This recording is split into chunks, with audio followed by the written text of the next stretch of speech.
Hello guys. तो आज हम class 12th chapter 4 planning business studies के फीचर्स पढ़ेंगे। तो स्टार्ट करेंगे हम फर्स्ट फीचर से। Planning focuses on achieving objectives. नाम से पता चल रहा है जो प्लानिंग है वो फोकसेस करती है कि हमारे ऑब्जेक्टिव्स, उद्देश्य, जो पर्पसेस है वो कैसे अचीव हो सकते हैं। Organizations are set up with general purpose in view. जो ऑर्गेनाइजेशंस होती है वो सेटअप होती है एक जनरल पर्पस के लिए, to achieve the objectives. Specific goals are set out in the plans along with the activities to be undertaken to achieve the goals. कहते हैं जो स्पेसिफिक गोल्स होते हैं वो सेट होते हैं जब हम प्लानिंग करते हैं तो हम स्पेसिफिक गोल्स सेट करते हैं और एक्टिविटीज़ भी सोचते हैं कि हम कैसे वो अचीव कर सकेंगे। जैस प्लानिंग इज़ पर्पसफुल। जो प्लानिंग होती है कहते हैं वो बहुत ही पर्पसफुल होती है, वो हमें बहुत कुछ गाइड करती है। Planning has no meaning unless it contributes to the achievement of predetermined organizational goals. मतलब कहते हैं प्लानिंग का तब तक कोई मीनिंग नहीं है जब तक अनलेस जब तक वो कंट्रीब्यूट ना करे अचीवमेंट। प्लानिंग कहते तब तक उसका कोई यूज़ नहीं है जब वो जो प्लान करता है वो अचीव ना कर ले। जो वो प्लान करते हैं मैनेजर्स, प्लानिंग का तभी फ़ायदा है जब वो ऑब्जेक्टिव पूरी तरह से अचीव कर ले। और second function, planning is primary function of management. मतलब कहते हैं प्लानिंग है जो ये फर्स्ट फंक्शन है मैनेजमेंट का।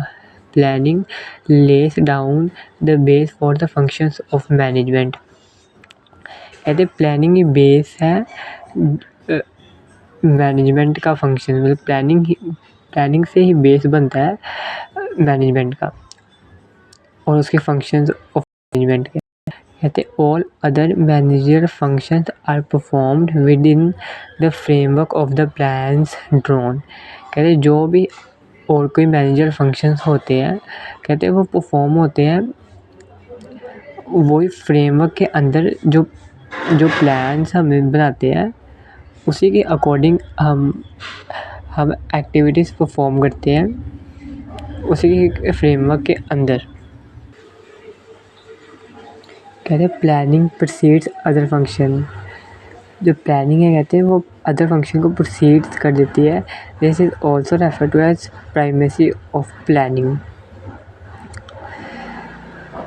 The various function of management are interrelated and equally important. कहते हैं जो फंक्शंस होते हैं मैनेजमेंट के कहते हैं वो इंटररिलेटेड होते हैं, एक फंक्शन दूसरे के साथ रिलेटेड होता है और सभी फंक्शन इक्वली इम्पोर्टेंट होते हैं।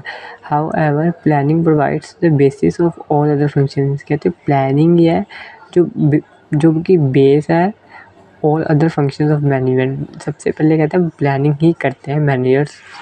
तो प्लानिंग इसलिए लाइन कही गई है, planning provides the basis of all other functions. Planning is pervasive. मतलब परवेसिव का मतलब यूनिवर्सली एप्लीकेबल। जैसे planning is required at all levels of management as well as in all departments of the organization. कहते planning कहते ज़रूरी होती है हर एक लेवल जो हर एक लेवल है मैनेजमेंट का उसमें प्लानिंग रिक्वायर्ड होती है। एज वेल एज कहते हैं डिपार्टमेंट ऑफ द ऑर्गेनाइजेशन, जो अलग अलग डिपार्टमेंट होते हैं उसमें भी प्लानिंग मस्ट होती है। It is not an exclusive function of top management nor of any particular department. कहते ये एक्सक्लूसिव फंक्शन ही नहीं है टॉप मैनेजमेंट का और ना ही पर्टिकुलर डिपार्टमेंट का, but the scope of planning differs at different level among different department. कहते जो प्लानिंग का स्कोप है वो कहते वो डिफर्स करता है डिफरेंट लेवल पे और डिफरेंट डिपार्टमेंट में अलग अलग प्लान्स बनाते हैं सभी departments. For example the top management undertakes planning for the organization as a whole. कहते हैं जो टॉप मैनेजमेंट होती है वो अंडरटेक्स करती है, जो वो प्लान करती है वो सभी के हित में होता है। जो मिडिल मैनेजमेंट होती है वो डज द डिपार्टमेंट प्लानिंग। जो मिडिल मैनेजमेंट होती है वो सिर्फ डिपार्टमेंट के लिए प्लानिंग ही करती है, पर जो टॉप मैनेजमेंट होती है वो middle level management, lower management सभी के लिए प्लान करती है। और at the lowest level day to day operation planning is done by supervisor. और जो सबसे लोएस्ट लेवल है वो day to day operational planning करते हैं, जो सुपरवाइज़र बनाते हैं। प्लानिंग इज़ कंटिन्यूअस, मतलब नाम से समझ आ रहा है प्लानिंग कभी भी एंडिंग नहीं होती, वो कंटिन्यूअस होती है। Plannings are prepared for specific period of time, maybe for month, a quarter और अ ईयर। ऐसे जो प्लान्स होते हैं वो प्रिपेयर होते हैं कुछ स्पेसिफिक पीरियड्स के लिए, जो कि मंथ के लिए हो सकता है, क्वार्टर के लिए हो सकता है, या एक साल के लिए हो सकता है। At the end of that period there is need for a new plan to be drawn on the basis of new requirements and future condition। कहते हैं उसके बाद ज़रूरत होती है नए प्लान की, जो कि बनाते हैं नई रिक्वायरमेंट्स और फ्यूचर कंडीशंस को देखते हुए।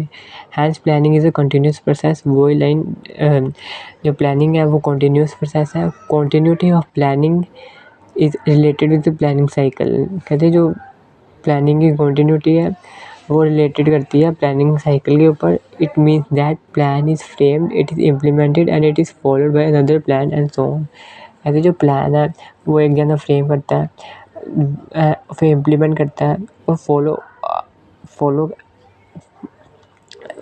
करता है एंड सो ऑन। ऐसे ही प्लानिंग का जो सर्कल है वो घूमता रहता है। और नेक्स्ट पॉइंट, फिफ्थ पॉइंट है प्लानिंग इज़ फ्यूचरिस्टिक्स। मतलब प्लानिंग जो हम करते हैं वो फ्यूचर के लिए करते हैं। Planning essentially involves looking ahead and preparing for the future. मतलब प्लानिंग का जो इसेंशियल फीचर्स है वो आगे की तरफ देखना है और फ्यूचर के लिए तैयार रहना है। The purpose of planning is to meet future events effectively to the best advantage of an organization. कहते जो पर्पस होता है प्लानिंग का, वो जो फ्यूचर के इवेंट्स है वो अच्छी तरह से और बेस्ट एडवांटेज के साथ हो सके ऑर्गेनाइजेशन में। प्लानिंग इसे इंश्योर करती है। It implies peeping into the future, analysing it and predicting it. मतलब वो फ्यूचर में जानना चाहती है, उसको एनालाइज करती है, उसकी देख परख करती है और उसको प्रिडिक्ट करती है। Planning is therefore regarded as forward looking function. जो प्लानिंग है वो फॉरवर्ड लुकिंग फंक्शन है based on forecasting. Through forecasting future events and conditions are anticipated and plans are drawn accordingly. कहते हैं जब हम फोरकास्ट करते हैं फ्यूचर के इवेंट्स और जो भी कंडीशंस है वो हम एंटिसिपेट मतलब अंदाज़ा लगा लेते हैं और उसी के हिसाब से हम प्लान ड्रॉ करते हैं। For example, sales forecasting is a basis on which a business firm prepares its annual plan for production and sales। कहते हैं जो सेल्स फोरकास्टिंग जब हम करते हैं, अंदाज़ा लगाते हैं कि बिज़नेस में कितनी सेल होएगी एक साल में, तो उसी के हिसाब से हम बिज़नेस जो फर्म है वो प्रिपेयर करती है उनके annual plan production and sales के लिए। Sixth point, planning involves decision making. Planning essentially involves choice from among various alternative and activities। Planning कहते हैं जो essentially कहते हैं इन्वॉल्व करते हैं choices from among various alternative. Planning हमें अलग अलग चॉइसेस प्रोवाइड करती है और उसमें से हमने एक्टिविटीज़, ऑल्टरनेटिव एक्टिविटीज़ चूज़ करनी होती है। If there is only the possible goal और possible course of action, there is no need for planning because there is no choice. कहते हैं अगर एक ही पॉसिबल गोल होगा तो प्लानिंग करने की ज़रूरत ही नहीं है। अगर हमने एक ही एक्शन करना है, there is no need for planning, क्योंकि उसमें कोई चॉइस ही नहीं रहती। The need for planning arises only when alternatives. कहते हैं जो प्लानिंग की ज़रूरत पड़ती है वो तभी पड़ती है जब हमारे पास ऑल्टरनेटिव मतलब अलग अलग तरीके होते हैं। Alternatives are available in actual practice. Planning presuppose the existence of alternatives. Planning thus involves through examination and evaluation of each alternative and choosing them the most appropriate. वही कह रहे हैं जो प्लान होता है वो हम बहुत सारे प्लान में से कुछ ही जो मोस्ट इफेक्टिवली अचीव होए वो ही हम चूज़ करते हैं. आगे 7th point, planning is a mental exercise. कहते planning requires application of the mind, involve foresight. मतलब कहते intelligent imagination and sound judgement. जो प्लानिंग है कहते वो मेंटल एक्सरसाइज है जो कि हमारे माइंड को फोरसाइट मतलब आगे का सोचने की इंटेलिजेंट या इमेजिनेशन एंड साउंड जजमेंट करने के लिए तैयार करती है. प्लानिंग करने से ही हम अच्छी तरह जो डिसीजन है वो ले सकेंगे. It is basically an intellectual activity of thinking rather then doing. कहते हैं ये बेसिकली कहते इंटेलेक्चुअल एक्टिविटी है जो हम सोचते हैं करने से पहले. Because planning determines the action to be taken. कहते हैं प्लानिंग जो हम करते हैं तो हम ये भी सोचते हैं कि कौन से एक्शन से अचीव करना goal. However planning requires logical and systematic thinking rather than guess work और विशफुल थिंकिंग. कहते हैं प्लानिंग है जो प्लानिंग होती है वो लॉजिकल और सिस्टमैटिक थिंकिंग से होती है रैदर देन मतलब वो कोई गैस या तुक्के से या विशफुल अपनी मर्जी की थिंकिंग से हम प्लान नहीं करते. In other words, thinking for planning must be orderly and based on analysis of facts and forecast. मतलब कहते हैं जो हम प्लानिंग करते हैं वो फैक्ट्स एंड फिगर्स को वो एनालाइज करके ही करते हैं. अपनी मनगढ़ंत से प्लानिंग नहीं करते. यही लाइन कह रही है thinking for planning must be orderly and based on the analysis of facts and forecast. बहुत ही एनालाइज करके प्लानिंग करते हैं. तो ये हमारे ख़त्म हो गए features of planning. Next video में हम लिमिटेशंस ऑफ प्लानिंग करेंगे. Thank you.